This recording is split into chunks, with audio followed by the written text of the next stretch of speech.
Good afternoon, ladies and gentlemen. It is an honor and a privilege to be with you at the British Book Center in St. Petersburg on Remembrance Sunday. We commemorate the armistice which ended World War I on the Western Front. During a visit to St. Petersburg in 2013, then Prime Minister David Cameron said that the British invented nearly everything. His view of Britain as a fountain of innovation was neither widely known nor widely shared in Russia. The Prime Minister made his claims in response to press reports about dismissive Russian remarks concerning Britain. Small island of no importance, and those were the words quoted.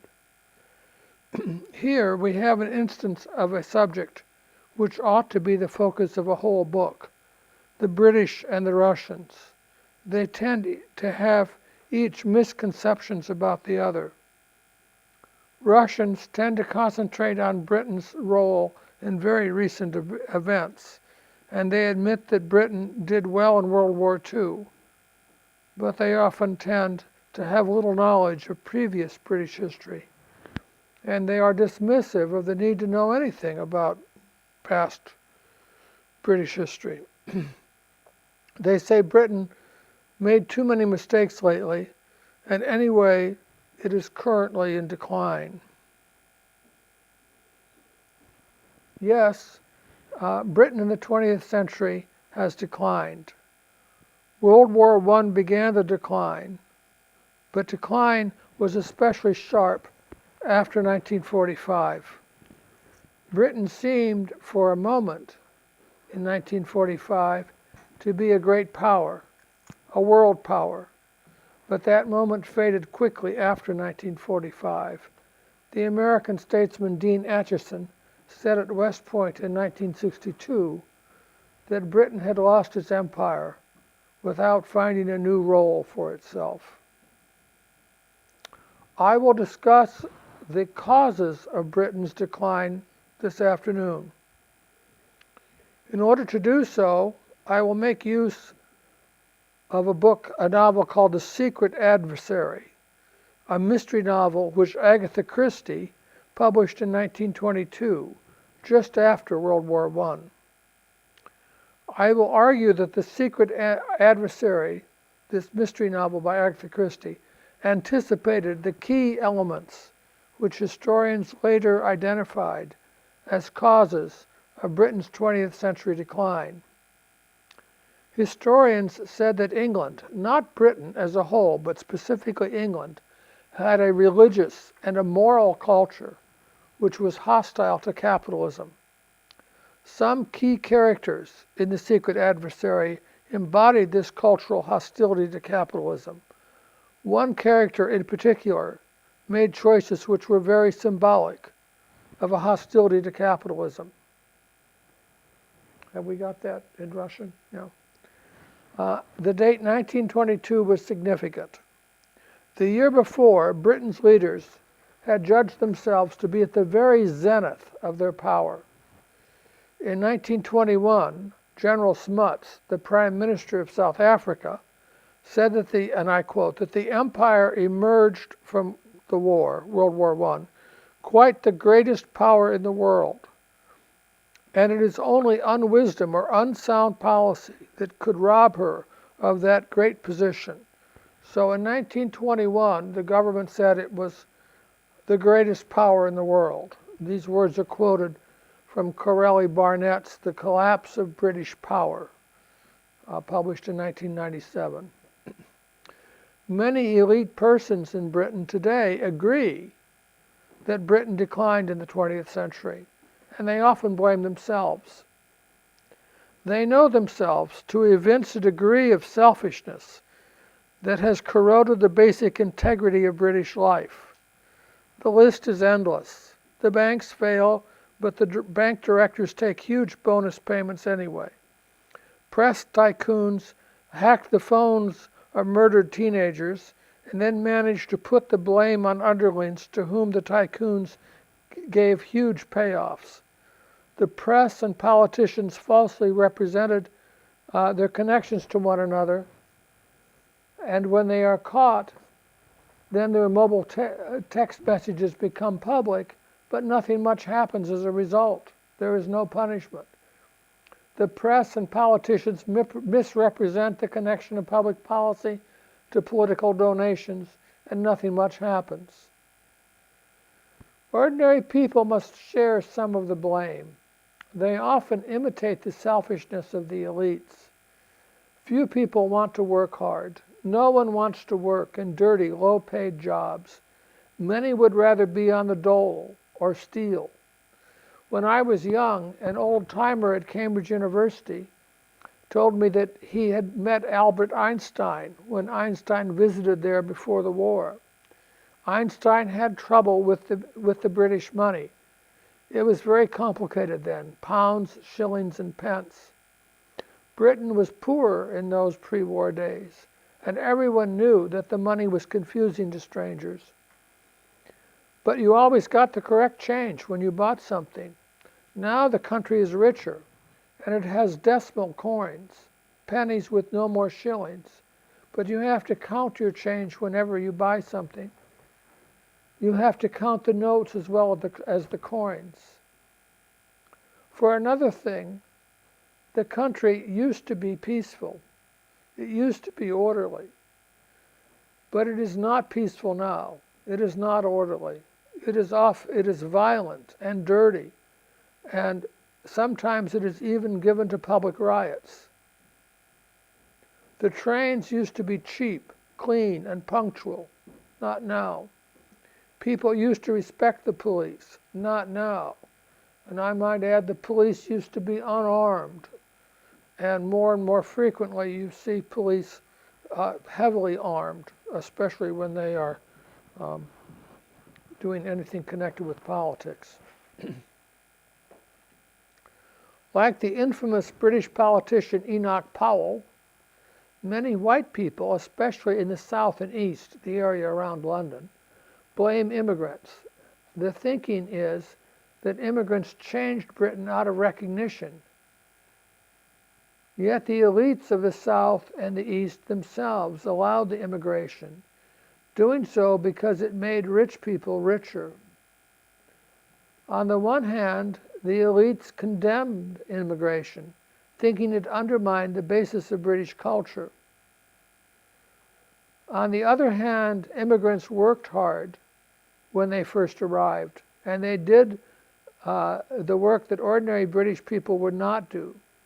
Also, immigrants worked for low pay. That meant that immigration made great wealth for the elites.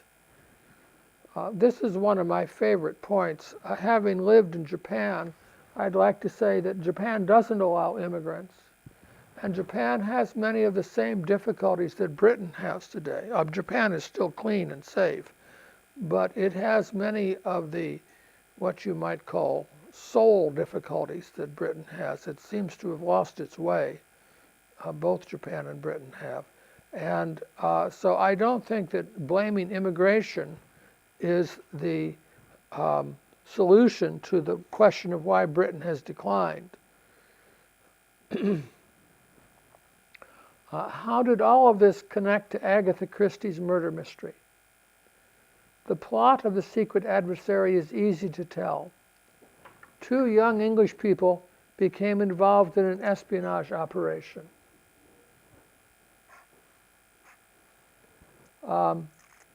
Bad people worked against the British Secret Service of the time, according to the novel, and the nefarious persons who attacked the secret services did so because they wished great harm to Britain. A mysterious Mr. Brown led the bad guys in the novel, and the good guys in the novel struggled to identify Mr. Brown and to baffle his followers. This early novel showed Christie's skill as a writer. Her novel was a great success, and it remains popular to this day. Does the library have a copy of this novel? Well, it's free online. It's in Gutenberg, the Gutenberg website where you can download it, and there are other places where you can download it for free, so there's no point in trying to buy a copy. It's a standard novel, and it remains very popular. The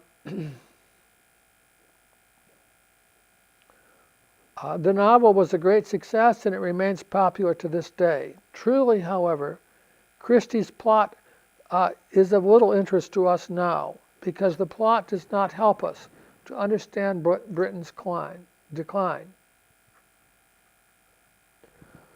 Let me tell you instead about the two main characters of the novel. Agatha Christie introduced readers for the first time in The Secret Adversary to Tommy and Tuppence, two of her most famous detectives.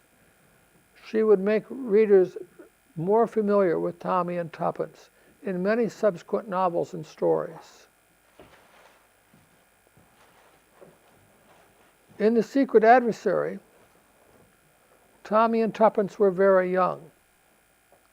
They were just friends, but they each already had a romantic interest in the other, although they were too poor to get married, and so they disguised their romantic impulses from each other.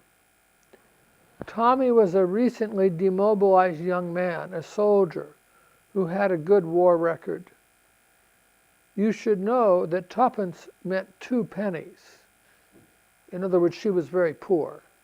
You should also know that Tommy was a generic name for all British soldiers. In fact, a soldier is called a Tommy. Christie's fictional Tommy was now temporarily out of work and out of money. Although temporarily poor, however, Tommy was from a rich family, and he had a rich uncle.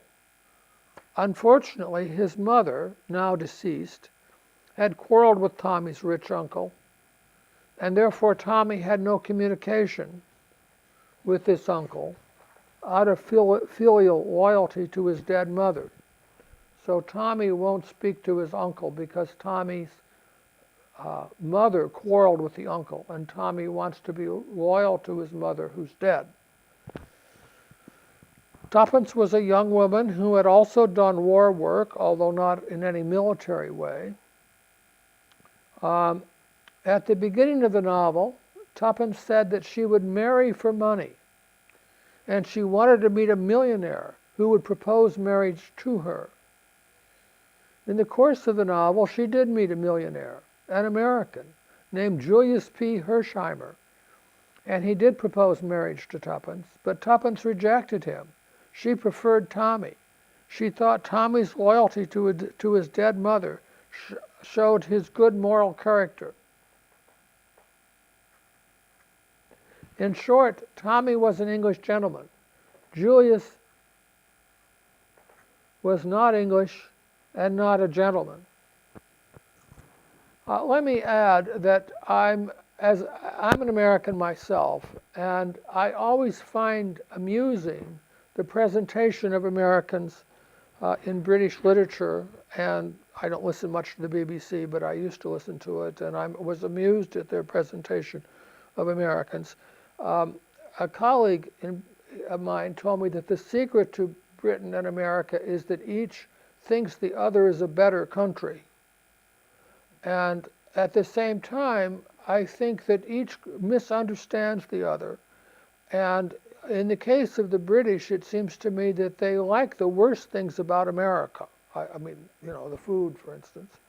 And at the same time, Americans are just thrilled with the traditional things in Britain, things which British people don't talk about or think about very much. When Prince Charles visited President Obama a few years ago, the president told the prince that the American public liked the British monarchy, the British royal family, better than their own American politicians. And Prince Charles said that was good to know. I now think that Tuppence is the most important character in this novel. Her choice between Tommy and Julius was the crucial event in the novel, and by her choice, she taught readers the moral lesson, which was the essential point of the novel. The book was therefore a novel for women and about women, on the model of Jane Austen.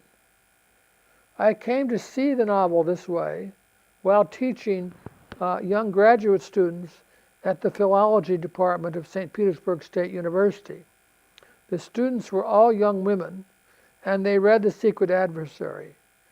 They cared little for its adventure story. Instead, they strongly identified with Tuppence and her choices. Their analysis of the book changed my view of it. The novel only seems to be a detective story and an adventure story, because all that is minor when compared to the choice that presented itself to Tuppence.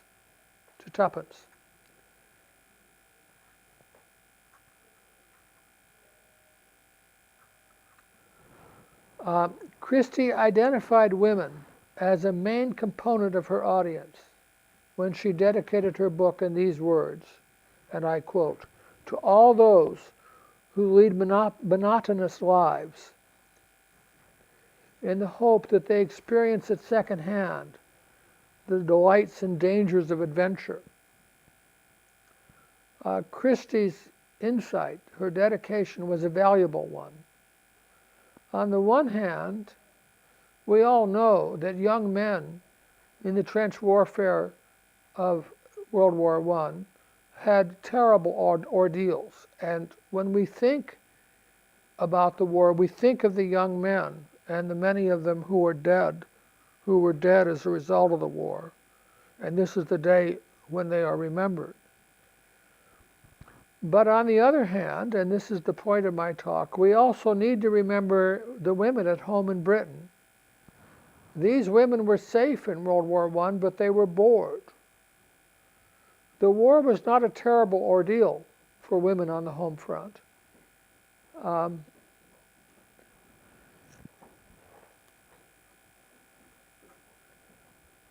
There were some shortages, but not so many as in World War II. You could even buy benzene, or what we Americans call gasoline, in World War II.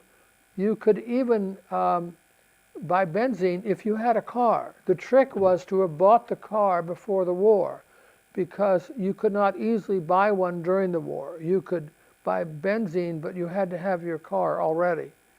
In World War II, benzene was strictly rationed and very difficult to obtain. But in World War I, you could buy as much as you wanted. Christie offered the notion that it was all a trial for women. Wanted to do their bit. Their task was to stay true in the midst of this trial, this adversity.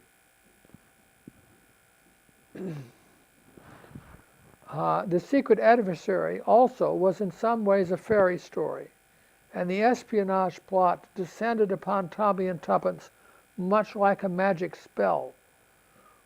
1 minute they were poor and ordinary, and the next minute they were caught up in adventure and then wealth.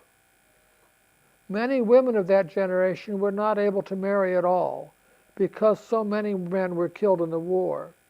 Again, as in magic, a British woman in 1922, and especially one so poor that she called herself Tuppence, such a woman had to choose between two attractive men in The Secret Adversary. So that's another magical aspect. First of all, you have these, really, they're presented as very ordinary people, and all this adventure comes to them, and they're dealing suddenly with a lot of money. And then secondly, if you're a woman reader, it's a romance novel. You can imagine that these two attractive men are both pursuing you. So it's, I think it's very like a fairy story. In his useful book, and it was my students who pointed that out to me, by the way.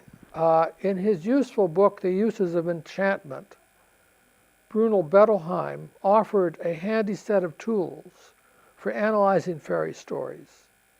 and we may usefully use many of these tools to analyze the secret adversary.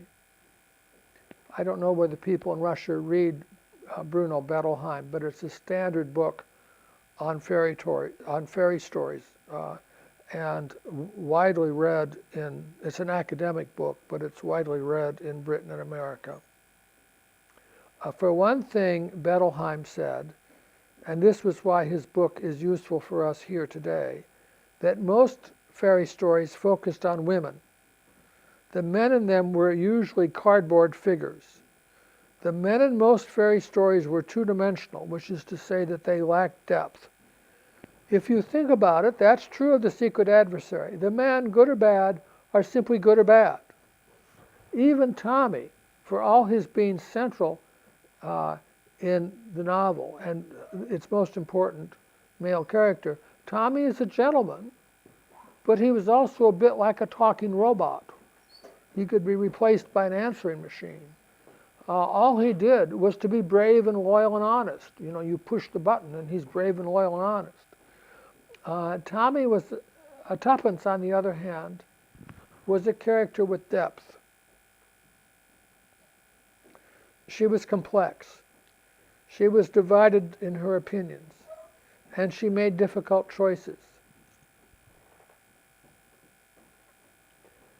Even the young French woman, a shadowy person peripheral to the plot, even she was shown by Agatha Christie to be more complex and more interesting than the men in the novel.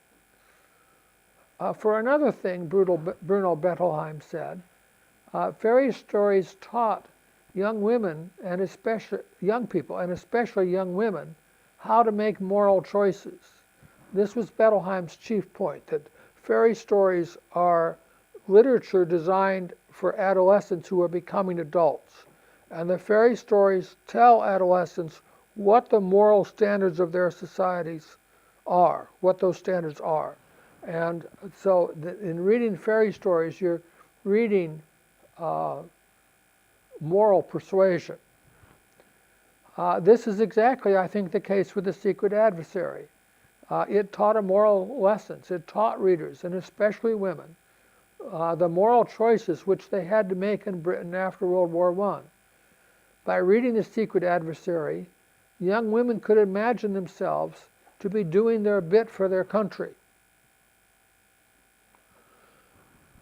Let us return to Britain's 20th century decline.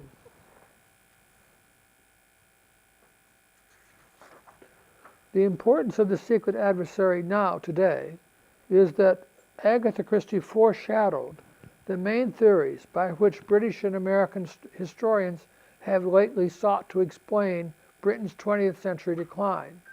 I think it's often the case that works of literature foreshadow events. My colleague with whom I teach at the university always mentions Dostoevsky, and she says that Dostoevsky foresaw the terrible choices of the Russian Revolution.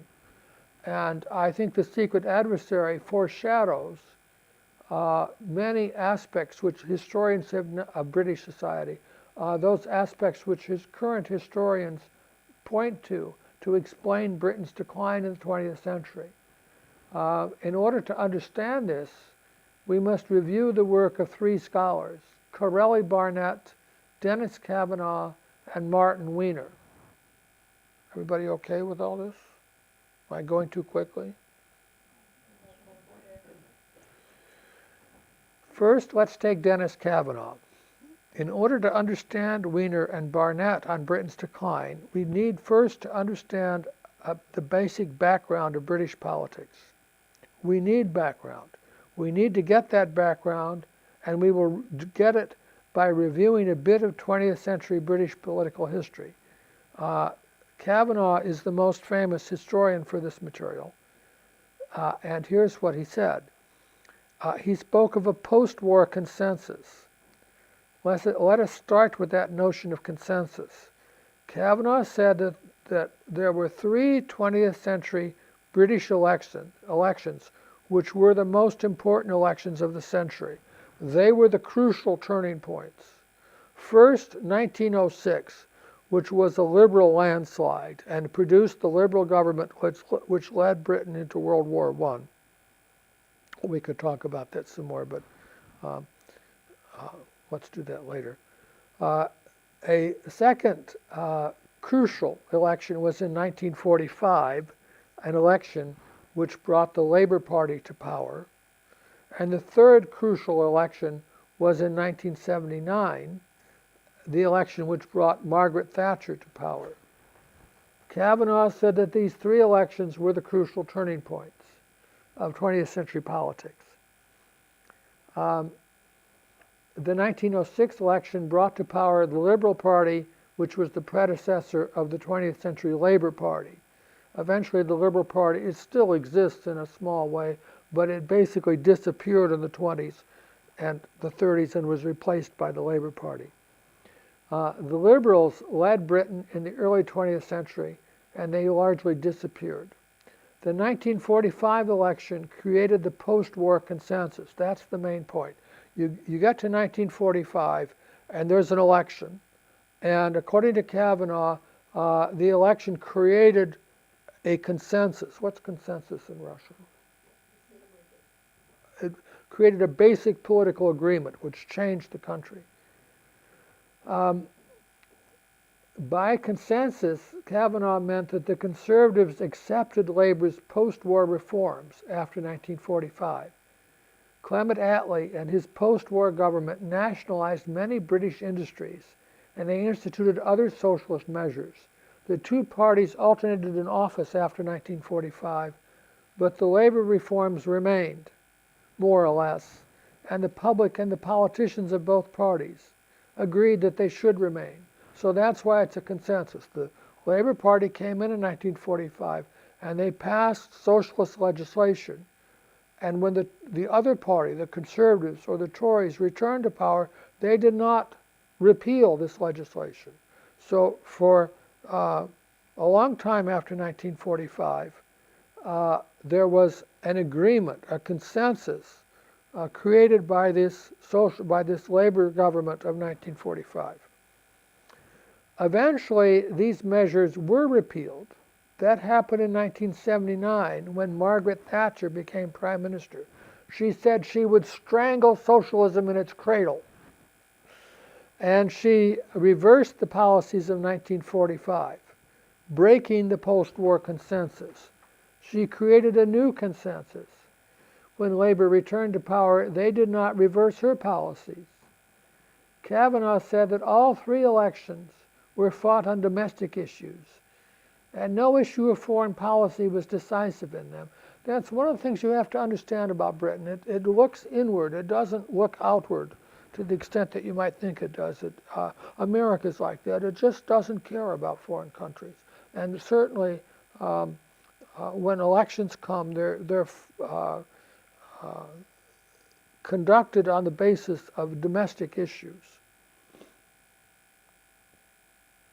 So all three elections, 1906, 1945, 1979, were elections about domestic issues. Kavanaugh's view became a standard view, accepted as correct by most historians of 20th century Britain. I accept it myself. That is why I share it with you today. So we have a kind of roadmap of 20th century British political history. Let us now turn to decline. Historian Martin Weiner of Rice University in Texas made an important contribution to the discussion of British decline. Let me say that this is not my idea. I am just telling you what is now standard among British historians. This is the standard interpretation, both in Britain and America. I think that Weiner was the most important scholar to discuss British decline because Weiner influenced Margaret Thatcher directly. She held a copy of his book before reporters at one point. And so this is an argument not only among scholars, but it's an argument amongst politicians also. Martin Weiner said that late 20th century Britain declined. This is the very important point. Late 20th century declined because 19th century English culture was hostile to industrial and commercial success.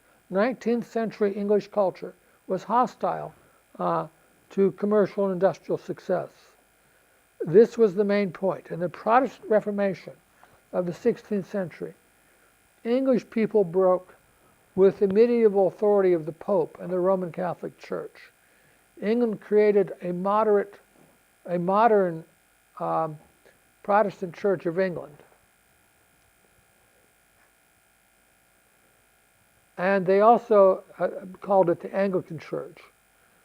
This church was established by law. It's famous for its moderation. It stands midway between arguments about religion. The Church of England is alive and well today. It is still established by law. You can go to the internet this afternoon, for instance, and search for pictures of the recent visit of the King and Queen of the Netherlands to London.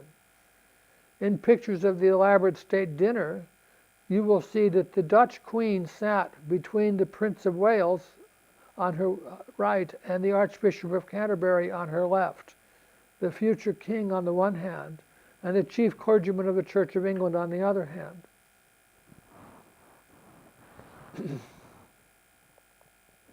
Wiener thought that the socialists who came to power in 1945 had an ideology which evolved from the Church of England's earlier criticism of capitalism, and Labour's implementation of socialist policies led Britain to decline after 1945.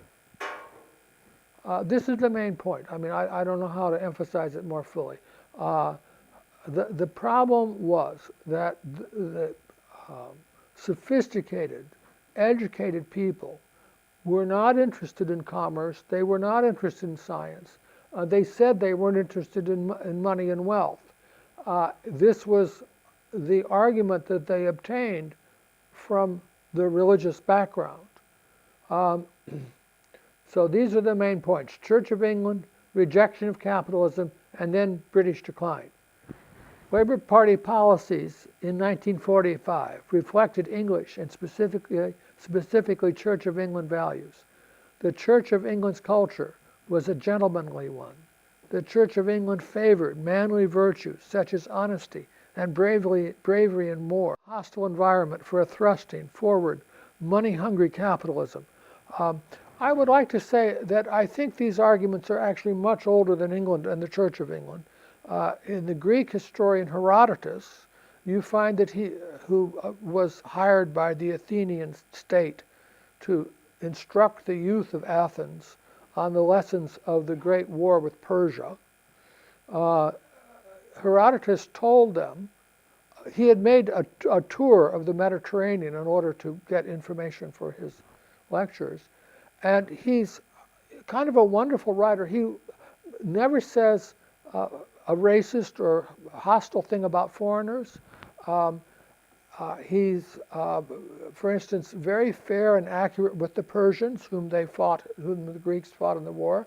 He says the Persians taught their sons three things: to ride, to shoot, and to speak the truth. And this is, I mean, there you have it. It's a gentlemanly standard. It isn't the standard of great wealth. It's the standard of proper behavior, the behavior of someone who's been to a public school. And the chief virtues are honesty and bravery in war. This was, however, a hostile environment for a thrusting forward, money-hungry capitalism. In other words, Labour's 1945 policies arose not from Marxism, but instead from 19th century English criticism of capitalism. Wiener also said that 19th century criticism and Labour's 20th century policies were both incompatible with economic advance. Remember what Dennis Kavanaugh said. After Germany was defeated in 1945, Britain had a crucial general election. That election was a major turning point. The voters defeated Winston Churchill, who had won the war, and they chose Labour, whose leader, Clement Attlee, became prime minister. This government was socialist. They nationalized many great industries, and the Labour government also established a post-war consensus. Britain was to have moderate socialist policies. Martin Wiener blamed the post-war consensus for Britain's decline. Britain was a great power in 1945, but it was not a great power at the end of the 20th century. The cause was an Anglican religious culture, which was friendly to moderate socialism and hostile to unbridled capitalism. Note three things.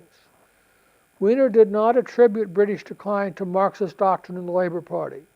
The party had some Marxists, but the main thrust of the 1945 policy was Anglican and Christian, not Marxist, said Wiener. The connection of Anglicanism to decline was brilliant and original. Arguments about Labour's Marxist hostility to capitalism were a dime a dozen. If he'd said that, we wouldn't be talking about him today. But none of these arguments about Marxism resonated with scholars. Wiener's analysis about Anglicanism did resonate, and I must say I think there's a lot of truth in it. Wiener echoed the great German scholar Max Weber. In fact, the title of Wiener's book uses the word spirit in the same, the spirit of Protestantism he talks about. And this echoes the notion in the phrase in Max Weber about the Protestant ethic. So it's actually ultimately from Hegel. The idea is that the spirit can be the main subject of historical analysis. Max Weber thought that the Protestant Reformation produced varieties of Protestantism. Anglican was a moderate variety of Protestantism, and Anglicanism was more compatible with capitalism than was Roman Catholicism, but Anglicanism was less compatible with capitalism than was Calvinist Protestantism. I don't suppose this morning that we have time to go over this material in detail, but I think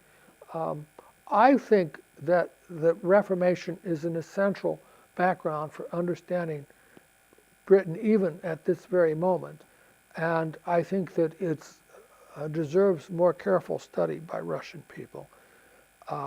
And the reason is precisely that the religious conflicts of the 16th century, as Weber said, became secular. And so the issues that divide people later in Britain are evolved forms of these earlier religious disputes.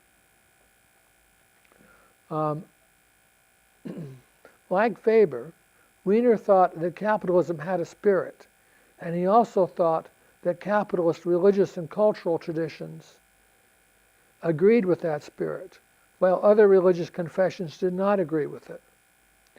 Thirdly, Wiener was specific. He spoke of English culture, not British culture. He said that English culture, especially the Church of England's culture, was not compatible with capitalism. He excluded the Scots from his analysis, therefore. Scottish culture was not Church of England, but instead historically Calvinist. And the Scots were more amenable to capitalism than the English were. Anglican culture clashed with capitalism, but Calvinist culture and Scottish culture did not clash with it, said Wiener. This analysis was immediately controversial. Australian economist W.D. Rubenstein made a name and a career for himself by determined opposition to the whole idea of British decline. He's well worth reading. He's a professional economist, not a historian. He said that regions of Britain declined. Only regions, not the whole country. Decline, in other words, was regional. It was not national. The old industrial cities of the Midlands formed what we Americans call a rust belt. And no doubt those areas declined. And in fact, if you drive through those Midland cities, they often seem shabby and poor. They're full of abandoned factories. But the home counties, that is to say London and the area around it, which is getting larger and larger, were always and have remained They taught young men to be honest and brave, like Tommy, and loyal.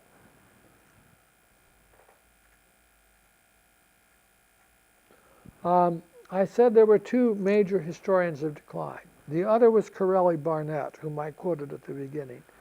And let me say, I don't think you need to read Wiener. You can look up Wiener. People are not supposed to recommend Wikipedia, and sometimes it's not very good. But it has an article on the Wiener thesis, and that's fine. I think that's all you need to read. I don't think actually Martin Wiener needed a whole book. A paragraph will tell you what he says, and I've told you.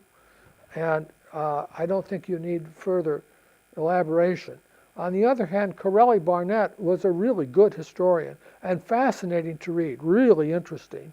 And I send my students to read Corelli Barnett, and there's a copy of his book, The Collapse of British Power, over in the National Library of Russia, the branch which is on Moskovsky. And I think we all need to patronize the National Library of Russia, which is a wonderful institution. And so if you went over there to read Corelli Barnett, I think you would do yourself a service. Corelli Barnett said that the two world wars broke Britain's economy. I don't think we have to choose between Martin Wiener and Corelli Barnett. I think they're both compatible. Each can agree with the other. Britain emerged victorious in 1945, true, but the price for victory was the hobbling of its economy. America loaned Britain huge sums of money, and this American money underwrote much of Britain's war production. This American money did unintended damage to Britain's economy. Britain produced many high-quality consumer products before 1939. It also made airplanes, ships, and many other heavy industrial products. During World War II, however, American money allowed Britain to specialize narrowly in those few items which it could produce especially well. Furthermore, American aid gave Britain no incentive to streamline production or to cut the costs of production. These are crucial points. As you know, the Americans helped Britain a great deal in World War II, and no one helped the Germans. So the Germans had to learn how to make things by using new methods, and they had to learn how to use labor efficiently. And so the consequence of this is they emerged from the war with a better industrial base, surprisingly, than the British. The greatest British economist of the 20th century was named Keynes.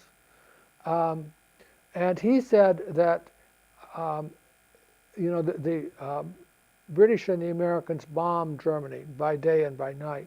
And he said that if only the Americans, by some terrible mistake, would bomb the British industrial base instead of the German, and if they would do so when none of the workers was present but only the managers, then Britain would have a much better chance after the war. That's a joke, but there's a lot of truth in it, and it's the same thing that Corelli Barnett is saying. Britain was on the winning side after the war, but the economic cost of that victory made it difficult for Britain ever to recover any of its advantages as a producer. As a result, Britain emerged in 1945 as a high-cost, specialized producer, and its industry was not suited to compete with America on the world market in peacetime. In its turn, late 20th century Britain also passed through another transition. Before 1945, the country was richer than its neighbors. After 1945, Britain rapidly became poorer in comparison with its neighbors. When I was a student in Britain years ago, I used to there was no tunnel in those days, I used to go on the ferry boat between Harwich and the Hook of Holland. And some of the boats were English and some of the boats were Dutch. And the same thing was true with going to Calais. Some of the boats were English and some were French. The Dutch and the French boats and the railway service was just so much better than the English The food was better, the equipment was newer, the employees were in better uniforms. There was an obvious disparity between Britain's level of prosperity and that of its neighboring countries, especially Holland, which was, even then was very rich. Part of this economic transformation was demographic, because rich people lived in smaller households and the fertility rate continued to fall. There is a correlation between household size and fertility on the one hand and wealth on the other. Rich people have fewer children. I'm not saying this is any kind of judgment. I'm just saying that you look at the statistics and that's the fact. Rising wealth affected British household structure. To put it simply, rich people lived longer and they had fewer children. The people who tended to have more children were poorer and also tended to live in extended families. The rich had smaller households. While expectation of life increased and while household size fell, rich people therefore demanded different dwelling units. Many rich people chose to live in single-person households. That's one of the extraordinary things about Britain, because the same thing has happened in Tokyo, for instance. Although the population falls, the demand for housing increases. And the reason is that so many young adults prefer to live singly, by themselves, adine. Perhaps partly because of these changes, divorce rose. And it didn't exceed, family breakup did not exceed that of past time, because death and desertion used to separate couples at nearly the same rate that divorce does now. As some late 20th century people grew more prominent to live with whom they pleased. When Britain was a great world power, it had much more poverty and human misery than it does today. Also, it had far more young men than it does today in proportion to the whole population, and far fewer older people. British society is economically richer, much older in demographic terms, and much less warlike because it has fewer young men. American political commentator Pat Buchanan and others presented these late 20th century changes as a catastrophic destruction of British greatness. He said that not only did Britain decline as a world power, British social values also changed. I think that Buchanan would be better off if he read people like Wiener, because Buchanan sees the changes in social values as caused by Britain's decline, whereas Wiener says that the decline was caused by the prior change of social values. That's why I think the novel that we are talking about today is so important. British social values changed and British behavior changed, threatening permanent destruction of Britain's ancient civilization, said Buchanan. If that is so, then Agatha Christie's title, The Secret Adversary, takes on it now, in 2008, on Remembrance Sunday, a double irony. First, Britain's secret adversary was first its own Anglican culture, which prevented capitalism from flourishing to its full potential extent in the 20th century. That was before Margaret Thatcher became Prime Minister in 1979. After 1979, many people in Britain dropped Anglican values, and these people instead embraced an unbridled capitalism. We could imagine a different mystery novel in which a different Tuppence ditched Tommy and instead married Julius for his money. This second Tuppence later divorced Julius, making herself rich by the divorce settlement. Was she happy in later life? That would be the question in this imagined new novel. The result of the desertion of Anglican values for Britain as a whole was the decline in Britain that we have discussed today. Britain's current culture of self-interest is the adversary of Britain's prior Anglican culture. Without its traditional Anglican values, however, Britain has lost its way as a nation. That is the secret irony of this title. As the poet T.S. Eliot said, the last temptation is the greatest treason, to do the right deed for the wrong reason. I do not, in other words, they should have been more receptive to self-interest and economic policy in the early 20th century after the First World War, when Britain had terrible economic problems. And then after 1945, they should have been more, they should have been more willing to pursue different economic policies. But when Mrs. Thatcher came in and wanted to pursue different economic policies, they threw everything out and they went too quickly and completely to the other side. And that's the problem with Britain today. It's become a kind of greedy, selfish place. And this is a complete break with its prior religious culture. I do not say that The Secret Adversary is a great novel, but it is a significant piece of literature. Please see Tuppence as an embodiment of Britain. I believe the word is avatar. She had to choose between good taste and gentility on the one hand, and coarse manners and vulgar wealth on the other. She chose good taste and gentility, of course, and she did so amidst hardship and peril. I am sure that many British young women saw their experience in World War I in just this way. Let me add 2 points in comparison. I said at the beginning that Russian people often praise Britain's role in World War II, but they also too often dismiss previous British history. They think they don't need to know previous British history. If you wish to understand Britain's decline, then you should study its previous greatness. And to do so, you should start with the Protestant Reformation of the 16th century, and then go to the Civil War of the 17th century.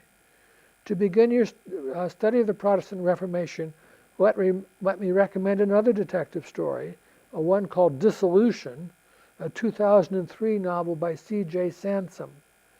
The author has a PhD in history, and this detective novel is factually accurate.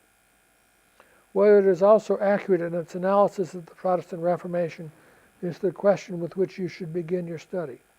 I save for another occasion my view on that topic.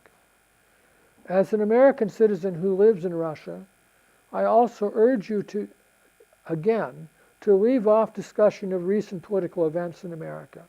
Alas, I believe that America, like Britain, is also in decline.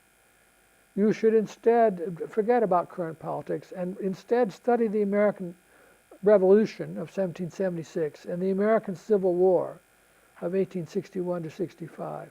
Professional historians all agree that the Revolution and the Civil War are the two formative events in American history. If you study the Protestant Reformation, the Civil War in Britain, and the Revolution and the American Civil War, those would be very valuable things to do. Thank you for your attention.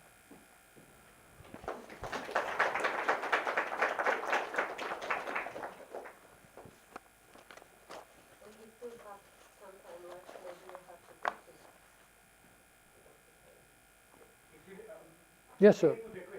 Yes, of course. My name is Yuri. I am translator of French literature. Yes. And I'm sorry for my very bad English, because I have a very little time to perfect my English. All my time I translate from French into Russian. But I love French. J'aime beaucoup la France. I want to question. What was the opinion of Agatha Christie about left ideology, about socialism, about communism, about all the left ideology? It seems to me that in English-speaking countries, the left ideology in 20th century, the left ideology was far less popular than in France. In Great Britain, in the United States, the left ideology, communism, socialism was not so popular than in France. In France, there were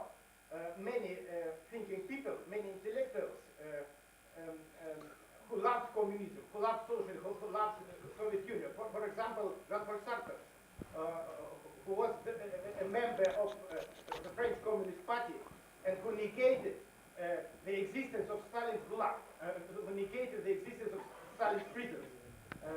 Jean-Paul Sartre said this many times. I don't believe in this.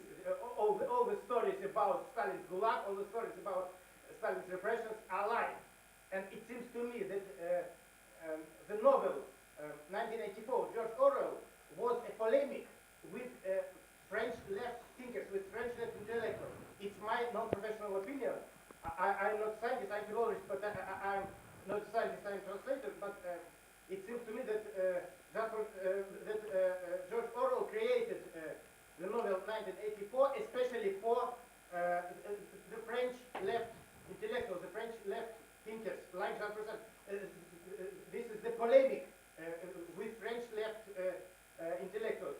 Do you agree with this opinion? And what about Agatha Christie? What about her opinion concerning communism, socialism, concerning left ideology? Thank you very much for your attention. Your name is Yuri? Your name is Yuri? Yuri, yes. Well, Yuri, thank you for your question. I'm not an expert in French history, Yuri.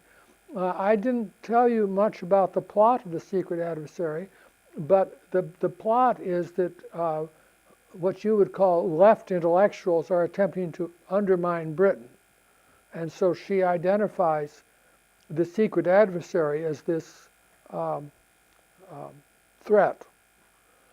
The point that this literature makes, however, I think the two things you have to grasp is are following. First of all, the socialism of the 20th century in Britain is an evolved form of the earlier religious culture. Now, these ideas are basically from Max Weber. Max Weber said that Luther and Calvin were medieval men, and the followers changed the doctrine, making it more secular. What's secular in Russian? It started out as religious, but it became secular. Okay, I think that's a crucial insight. It actually comes from Hegel. That's the crucial insight. Now, I'm not I love France. I actually remember all these events. I remember when General de Gaulle was the president, and someone told him that Jean-Paul Sartre was selling the communist newspaper in the street. And the president said, "C'est aussi la France." That is also France. But that's all a long time ago also. I wouldn't like to begin a long commentary on French intellectual life. I'm not capable of. I don't have that intellectual background. I've always loved France. I used to go there all the time as a student. I think France is... There's a very good book by Gerald Newman in which he says that ordinary English people hate the French, and sophisticated people in England think France is a better country. Okay, I think there's a lot of truth in that. I've written a book on Adam Smith, and Smith, of course, was Scottish, and his friend David Hume, the philosopher, was the British attaché at the embassy in Paris, and David Hume was friends with the French crown prince. And both Hume and Smith thought that France had a better government, that it was a better country. And so that upholds Newman's theory. I think you have to understand that British attitudes toward France are very complicated. If you, this is Remembrance Sunday, if you saw the news yesterday, you saw that the Prime Minister and the President of France visited the fields and memorials of the First World War, and the British and French soldiers stood alternately, as though the two countries were together, which they were, basically, in both of the world wars. And so it's a very complicated measure. I think that there wasn't very much out-and-out communist belief in Britain. There was some, but it was completely marginal. The really powerful belief was Christian socialism. And the Labour Party was a Christian, so it was said of Keir Hardie, who founded the Labour Party, that he was a Christian socialist, but he was far more Christian than he was socialist. And Clement Attlee was the prime minister, but as the scholarship shows, Clement Attlee didn't have an ideology. He didn't have an agenda. He simply got up in the morning and did what he thought he had to do. I think many politicians do that.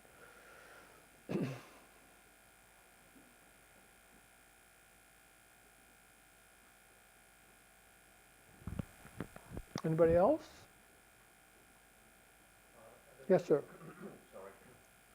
At the very beginning, you mentioned that Japan and Britain had somewhat similar problems, although Japan's level of immigration was much lower compared to that of Britain. Yes. What problems exactly? Well, I've thought a lot about that, and I'm writing a book at the moment in which I'm trying to think about some of those issues, so I haven't got a fully developed argument. But it seems to me, I don't know whether you read about Japan. I don't like the BBC or the American news, so I listen to Radio Japan news, and there's Radio Japan news in Russian if you want to listen to it. And I listen in English. And Japan has, in a lot of ways, lost its way. It has a high suicide rate. It has a very low fertility rate. I think that the government is very afraid of loneliness and depression among teenagers, and there's something seriously wrong.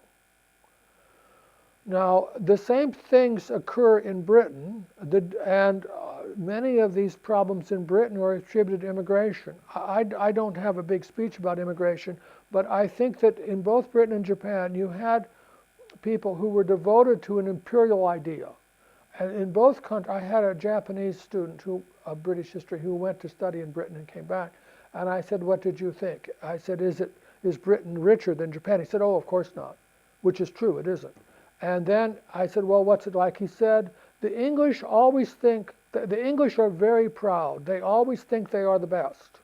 And that's the key. They always think they're the best. You know, they thought they were going to win.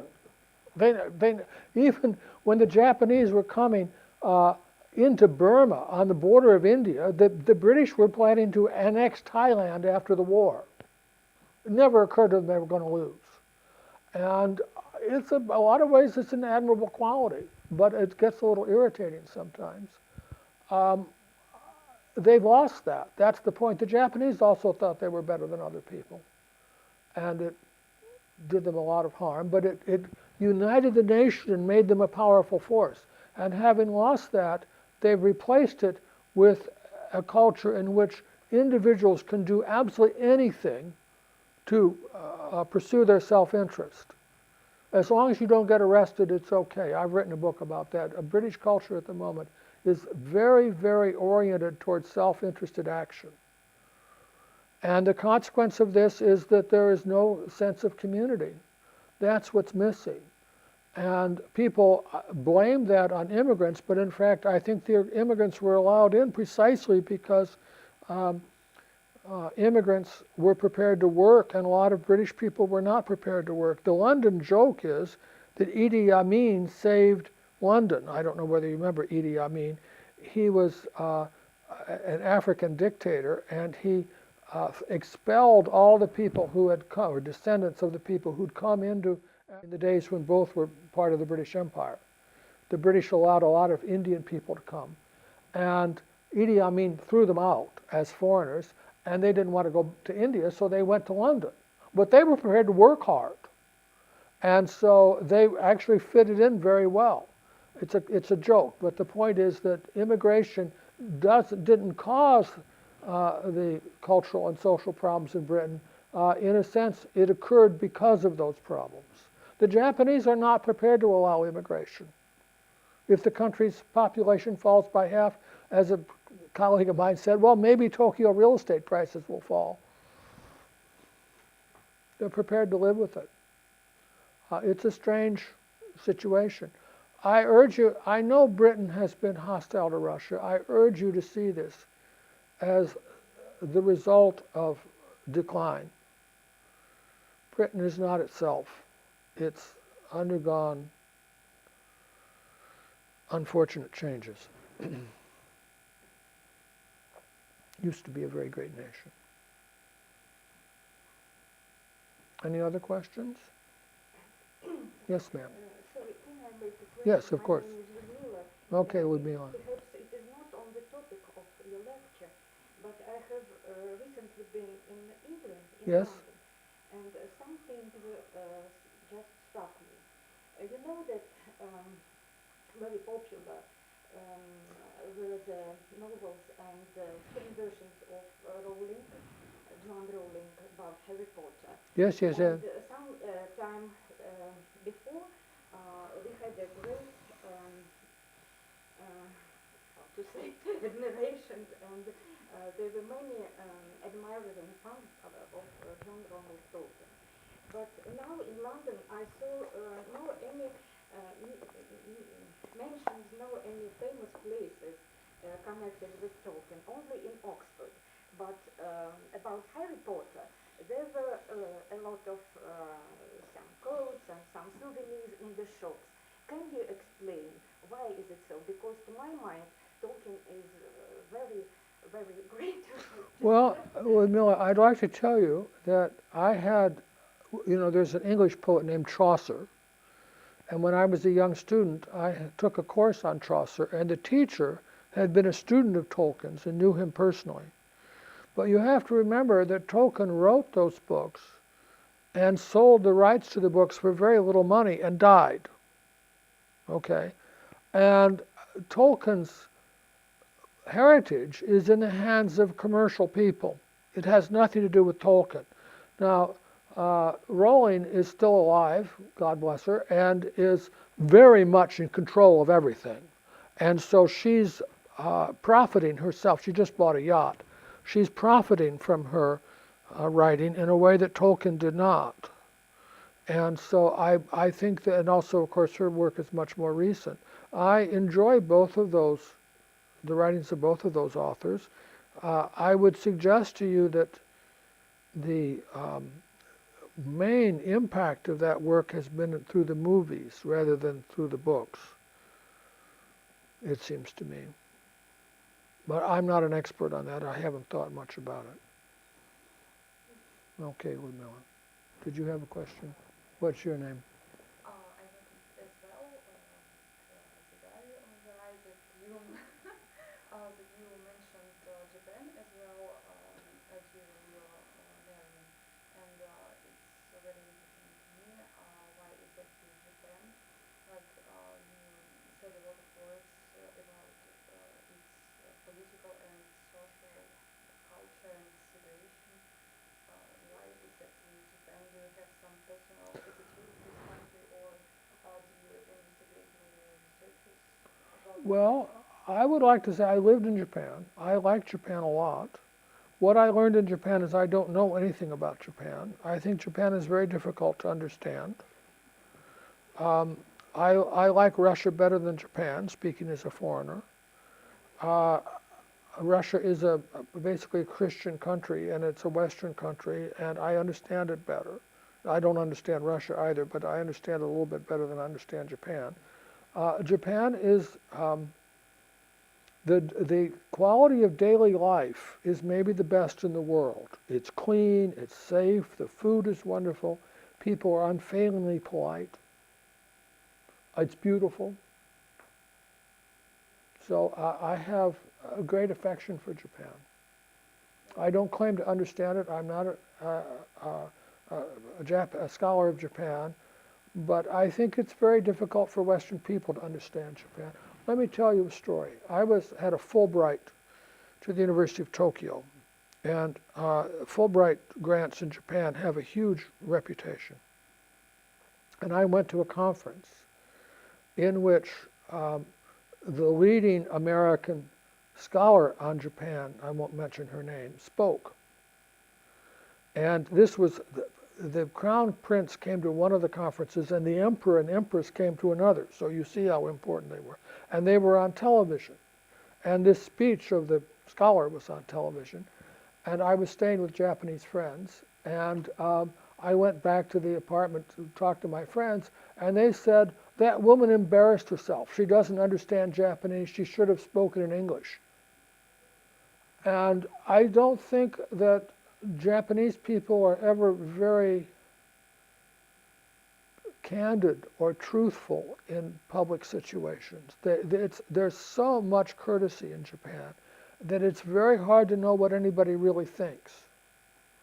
And after a while, you give up trying to know what people think. You just drift through the world making all these awful mistakes. And so I like Japan a lot, but I'm also aware that I don't understand it. Now let me say another thing, that there is no sound in Japanese which is not in the English language. So I could learn a little bit of Japanese and speak it, and people would understand me. Whereas when I've tried to learn Russian, all I find is that people laugh at me. They don't understand anything. And so I think I'm too old to learn how to make these new sounds in my mouth. And so Russian it ought to be easier to learn, but actually Japanese is easier to learn.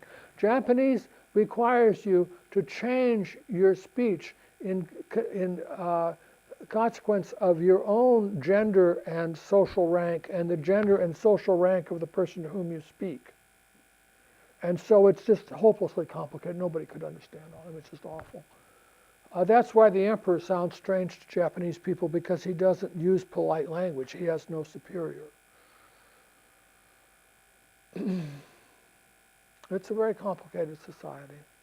But you cannot deny that Japanese took much from European culture. Well, they took a lot from China, and then in the Meiji period at the end of the 19th century, they took a great deal from the West, but they also invariably mixed what they took from the West with their own culture. The great books on this are by Lafcadio Hearn, who was an English and American who went to teach at the University of Tokyo and wrote wonderful books about Japan at the end of the 19th century. I didn't anticipate coming here to speak about Japan. I know people who know about Japan, but I don't know about Japan. I don't know much about Russia either. I have a PhD in British history. Ask me something about Britain. Yes, ma'am. First, my name is Anne. Okay. I didn't get it from the lecture, I'm sorry. But you said that this original decline in Great Britain depended on religious background.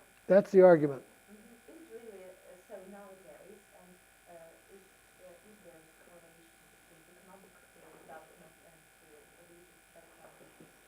Well, I would argue that, in fact, what's happened now is that Britain has lost it's losing its Christian character. The Archbishop of Canterbury said Britain is a post-Christian country. There's a standard scholarly book called The Death of Christian Britain, which you can download from the internet.